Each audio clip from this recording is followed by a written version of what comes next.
The 79th verse of the Tao Te Ching. Quote, "After a bitter quarrel, some resentment remains. What can one do about it? Being content with what you have is always best in the end. Someone must risk returning injury with kindness, or hostility will never turn to goodwill. So the wise always give without expecting gratitude. One with true virtue always seeks a way to give. One who lacks true virtue always seeks a way to get. To the giver comes the fullness of life. To the taker, just an empty hand." Unquote. Living without resentments. In this verse, which has been so helpful to me personally, you're asked to change the way you hold resentments following a difference of opinion or an outright quarrel. Now, what causes annoyance and anger after a dispute? The generic response would be a laundry list that's detailed why the other person was wrong and how illogically and unreasonably they behaved, concluding with something like, "I have a right to be upset when my daughter, my mother, my husband, my ex-husband, my boss, whomever, speaks to me that way." But if you're interested in living a Tao-filled life, it's imperative that you reverse this kind of thinking. Resentments don't come from the conduct of the other party in an altercation. No, they survive and thrive because you're unwilling to end that altercation with an offering of kindness, love, and authentic forgiveness. Lao Tzu says, "Someone must risk returning injury with kindness, or hostility will never turn to goodwill." So when all of the yelling, screaming, and threatening words have been expressed, the time for calm has arrived. Remember that no storm lasts forever, and that hidden within are always seeds of tranquility. There is a time for hostility, and there is a time for peace. As the storm of a quarrel subsides, you must find a way to disregard your ego's need to be right. It's time to extend kindness by letting go of your anger. It's over, so offer forgiveness to yourself and the other person and encourage resentment to dissipate. Be the one seeking a way to give in the sense that Lao Tzu describes in this verse, rather than the one looking for something to get. I run a large enterprise based on the wisdom found in this profound verse.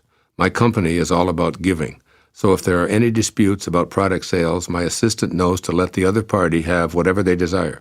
If someone can't afford something, I give it away. I allow recordings of my talks and ask nothing in return. I give of my time for photographs, autographs, or anything at all. Unless I have a plane to catch, I'm the last person out of the auditorium, and I'm willing to talk with anyone who makes such a request after one of my talks. It's all about giving, and those who work for me know this and live by these principles.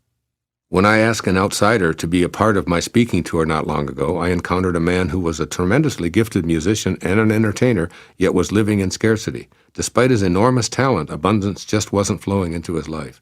After a few of our speaking dates, I noticed his inclination to be a taker rather than a giver. He consistently looked for ways to make more money on the side, excluding everyone else who was working to provide a service to those who attended the lecture.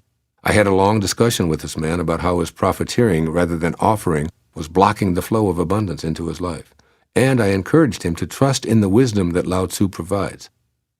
The point here is that this was an opportunity for both of us to proceed on the tour without any resentments.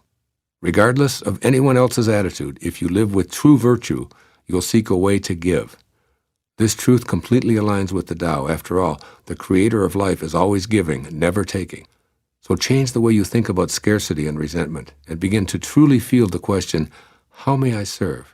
The universe will seem to respond, "Finally, you got it. You're acting like me. I'll keep that flow coming into your life in ways that will astound and delight you." As Lao Tzu says, quote, "To the giver comes the fullness of life. To the taker, just an empty hand." Unquote.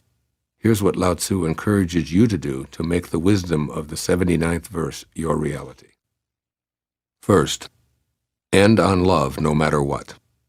Picture yourself at the termination of a quarrel or major dispute. Rather than acting with old patterns of residual anger, revenge, and hurt, visualize offering kindness, love, and forgiveness. Do this right now by sending out these true virtue thoughts to any resentments you're currently carrying. Make this your standard response to any future altercations. I end on love, no matter what. And secondly, practice giving. In the midst of arguments or disagreements, practice giving rather than taking before you exit the fracas. Offer the Tao treasures of real virtues by presenting kindness rather than a put-down, or a sign of respect instead of proving someone else wrong. Giving involves leaving the ego behind. While it wants to win and show its superiority by being contrary and disrespectful, Your Tao nature wants to be at peace and live in harmony. You can reduce your quarreling time to almost zero if you practice this procedure. Do the Tao now. Silently recite the following words from the prayer of St. Francis. Quote, "Where there is injury, let me bring pardon." Unquote. Be a giver of forgiveness, as he teaches. Bring love to hate, light to darkness, and pardon to injury. Read these words daily, for they'll help you overcome your ego's demands and know the fullness of life.